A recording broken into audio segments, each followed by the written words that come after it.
เล่งกับทันมาผ่านแบกบอมาวะ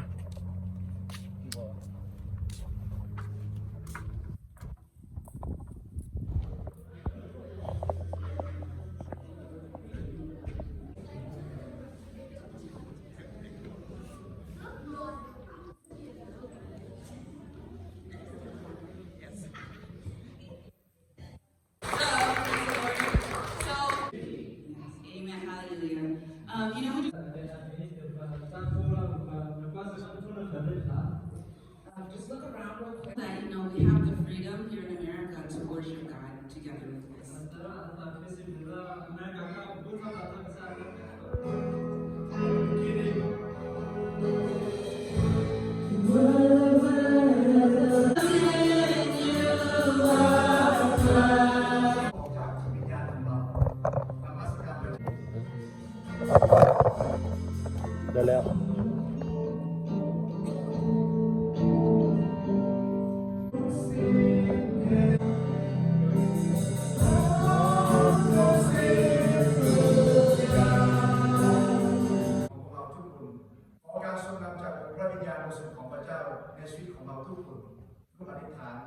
I pray everything we give it all to you, Lord God. มอบทุกสิ่งถวายแด่พระเจ้าอธิษฐาน I pray everything in Jesus' name. Amen. เปโตรและโยฮันสาวกของพระเยซูได้ไปที่อย่างที่อุโมงค์ได้เห็นว่าก้อนหินนั้นมันออกจากอุโมงค์ไปอุโมงค์นั้นเป็นก้อนใหญ่ซึ่งพวกนี้มนุษย์ผู้ใดพวกนี้อาจจะสามารถยิ้วออกได้แต่ว่าเวลาเปโตรกับโยฮันไปแล้วก้อนหินนั้นก็เคลื่อนออกไป so when Peter พระเยซูไม่ได้อยู่ในอุโมงค์ is one of evidence that Jesus no longer in the tomb พระองค์ทรงเป็นชีวิตและทรงเป็นแสงสว่างบนใดที่ไม่มีพระเยซูบนนั้นมีแสงสว่างบนนั้นมีชีวิต so where Jesus is there's the light and light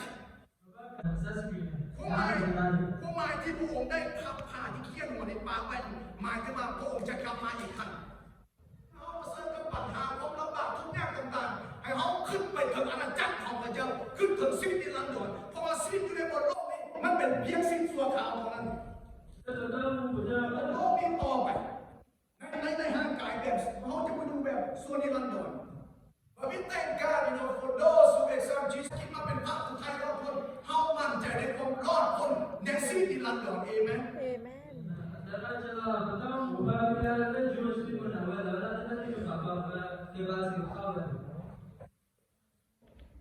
You know why? Why they now they hate when they pray when they come. They youอธิษฐานเขาแต่งตัวไปสิ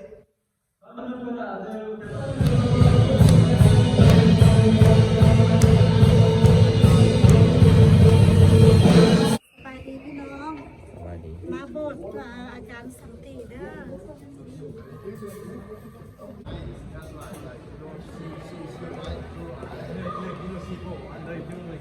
เป็นพวกมูด้วยมูตอน3 คนค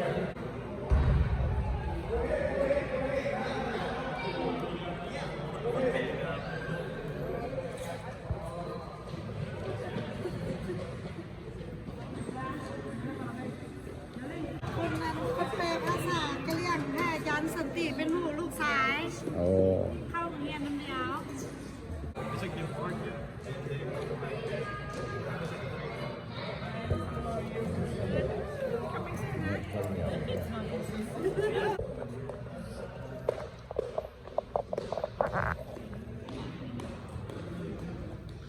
โดกินข้าวนี่เป็นห่มไม้กางเขนก็อันนี้โอ้อาจารย์สติอัน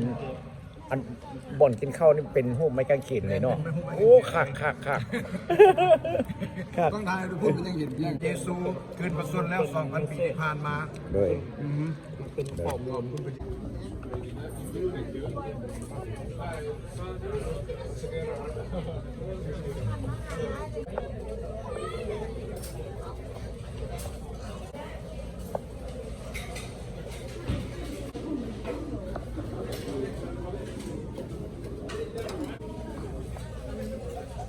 อาหารอันนี้เอาไล่กันจะได้เงินไหม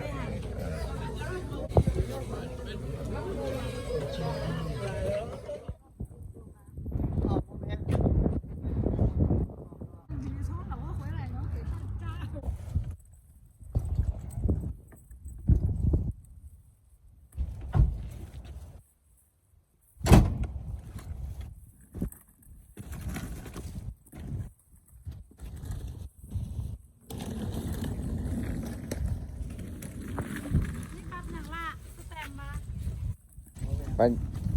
ปซื้อกระเป๋าเกียมขึ้นยนต์แล้ว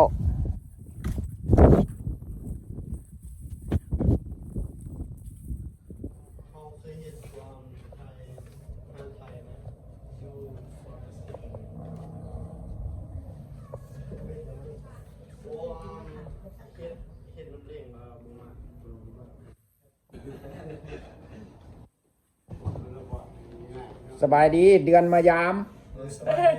มาแต่โอ้ยโอ้เดือนมายามไอโอว่าไอ้เล็กสาวน้อยเล็กสาวน้อย มาปี2นี่ท่องแท้นะนี่มา3นี่เล่น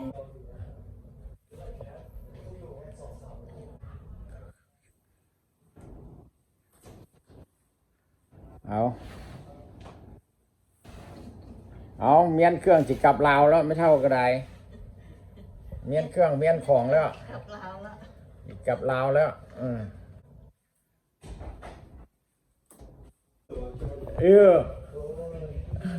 อ๋อตัวนึงอยู่นี่เลยละเย็น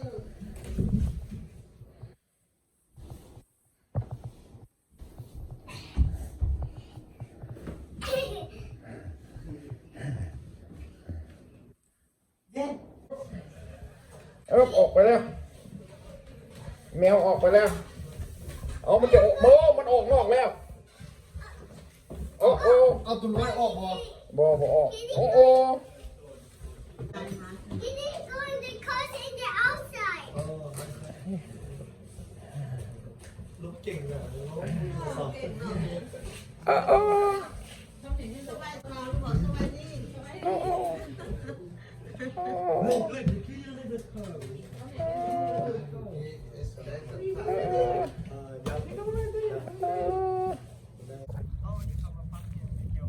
อัน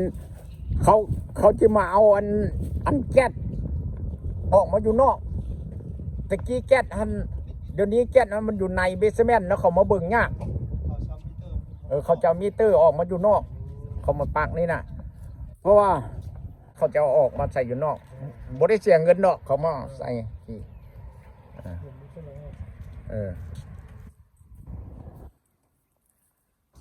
ยังเหลือแต่2 ตัว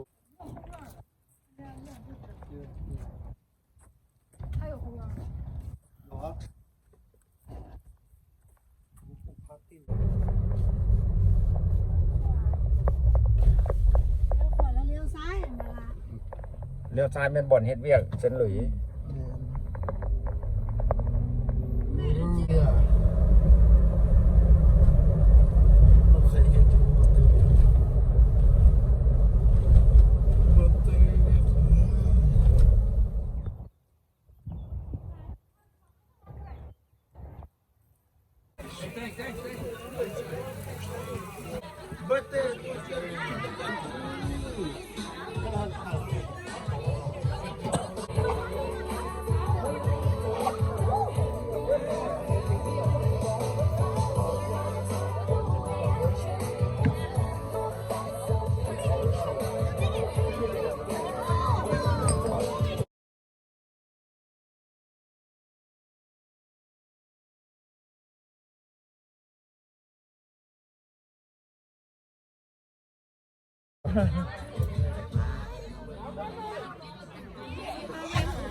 ดำก็มีกาขาว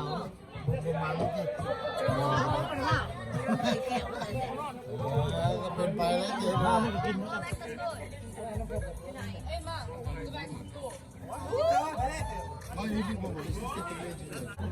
เขาไปเอาอะไรไปดูก่อนจะเข้าไปล่ะ กระโถนยังเช่าดีกว่าติดเขาเพื่อนเราใช่บังคับมากแต่ไม่เหมือน